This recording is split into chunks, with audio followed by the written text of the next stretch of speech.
అనమాట. యూజువల్ గా లాంచ్ అయ్యేటప్పుడు ఏ సినిమా చేద్దాం, ఎలా చేద్దాం, ఎటువంటి కాదు చేద్దాం టెన్షన్ అవుతుంది ఎవరికైనా. ఇప్పుడున్న కాంపిటీషన్ లో తను నిలబడాలి, తనకు గుర్తింపు ప్రత్యేకమైన స్థానం సంపాదించుకోవాలంటే ఏం చేయాలన్న ప్లాన్ ఎంత బాగా వేసాడంటే ఈ సినిమా స్టోరీ అతనే. ఇది చాలా మందికి తెలియదు, అంటే ఇది ప్రత్యేకంగా చెప్పాలి. చెప్పిన తర్వాత నేనే కథ దీనికి అని డైరెక్టర్ చెప్పారనమాట. అతను హీరోనే కథ రాశాడు. అయితే మొత్తం ఆయనే ఉంటుంది, మాకేముంటుంది అనుకున్నాను. ఈ కథలో ఉన్న ప్రత్యేకత ఏంటంటే, ఇది నిజంగా మనస్ఫూర్తిగా అభినందిస్తున్నాను అతన్ని. ఒక రైటర్ గా కూడా మిమ్మల్ని బాగా ఇంప్రెస్ చేసే ఆస్పెక్ట్ ఏంటంటే, నాకైతే ఫస్ట్ అనిపించింది ఇందులో చాలా ఇంపార్టెంట్ క్యారెక్టర్లు 15 క్యారెక్టర్లు పైన ఉంటాయి.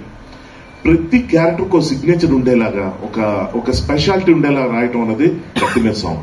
అది మరి తనకి ఎలా వచ్చిందో ఏంటో తెలియగానే చాలా మంచి కథ వచ్చాడు. అప్పుడు నేను ఈ సినిమా ప్రొడ్యూసర్స్ అయిన పాయల్ గారు కానీ, హితేష్ గారు కానీ రిస్క్ చేయట్లేదు అన్న విషయం నాకు అప్పుడు అర్థమైంది. వాళ్ళు చాలా ప్లాన్డ్ గా, చాలా మంచి పద్ధతిగా ప్రిపేర్ అయ్యి ఒక మంచి సినిమా చేస్తున్నారనే విషయం నాకు అర్థమైన తర్వాత ఇందులో నా కాస్టింగ్ లో ముఖ్యంగా నేను మా హర్ష గురించి చెప్పాల్సిన విషయం ఏంటంటే, తను పొగిడితే నన్ను నేను పొగుడుకున్న ఫీలింగ్ వస్తుంటది ఇంత పేరు వల్ల అనుకుంటా. కానీ ఒక విశ్వరూపం అందరూ చూడొచ్చు, ఎందుకంటే ఇందులో చాలా సర్ప్రైజ్లు ఉన్నాయి తన పరంగా.